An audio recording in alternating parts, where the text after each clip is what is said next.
Eksimizden devamı hürmetlik vatandaşım. En bevasıta fikir kılganda deydi Cengbijan Efendi karşılış. Yani Japonya'nın Janubi Dengiz'e kelip, çarlaş, elip, berişine karşılış. Demek Amerika Koşmuş Ştatları karşıladı degen gap mi? Demek bu elbette Amerika Koşmuş Ştatları Tinch Okyan Deniz Rayni İskadronu'nun aşkarı söz, İskadronu'nun kumandanının aşkarı sözlügen sözdür değil. Karşılış. Japonya'nın Janubi Dengiz'e kelişine karşılış değil. Sinkaku yani Xitay tili diyoida ağırlığı meselesi Jungo payda kıldı mı deb sual koydu Cengbijan Efendi. Ve mundaq cevap verdi. Cunguluklar ezelden teşebbüs kılıp kelivatkan talaş tartışını koyup durup ortak etçiş bugün qoruq gapga aylanıp kaldı. Kim bunu qoruq gapga aylandırıp koydu? Deydi Cengbijan. Bizden çaremiz yok. Amerikalıklarının çaresi var iken. Manama tabi halde itiraf kılış degen gap. Bizden çaremiz yok dedi Cengbijan. Demek Jungo'nun çaresi yok.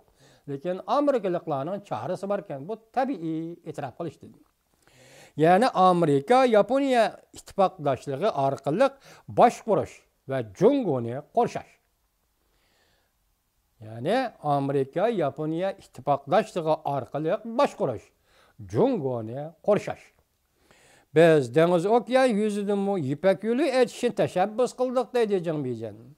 Lekin bu İpek yolu Amerika ile Japonya ittifakının toskulluğu koşurdu.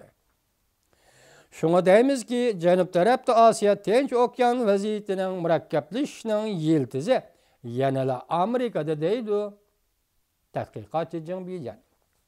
Başka aytganda vaziyette ümit yok. Men bunda qarmayman deydi Cengbijan. Yani Cengbijan bunda hesaplaydı. Vaziyet iki yaqinlik taraqqiy qildi. Amerika Japonya ittifaqını yadro qilgan harbiy o'rinlashtirish bilan Jongoni qo'rshash. Bu vaziyetning bir tarafidir.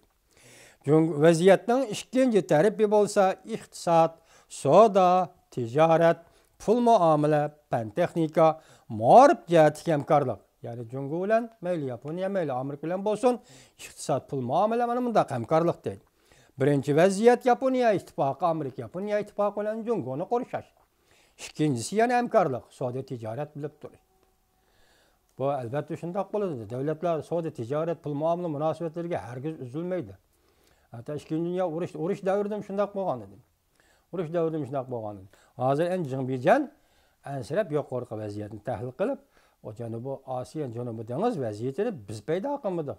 Demak, bu yerda bu ideologiyalik fikr qilish yoki o'z davlatining manfaatini fikr qilish nuqtasidan chiqarib aytganda Cengbijan o'zining davlatining manfaatini qo'g'laydi. Lekin bu yerda Pak demadisi Janubiy dengiz vaziyatini Amerika Qo'shma Shtatlari jiddiylashtirirdimi yoki Jungo o'zi jiddiylashtirirdimi?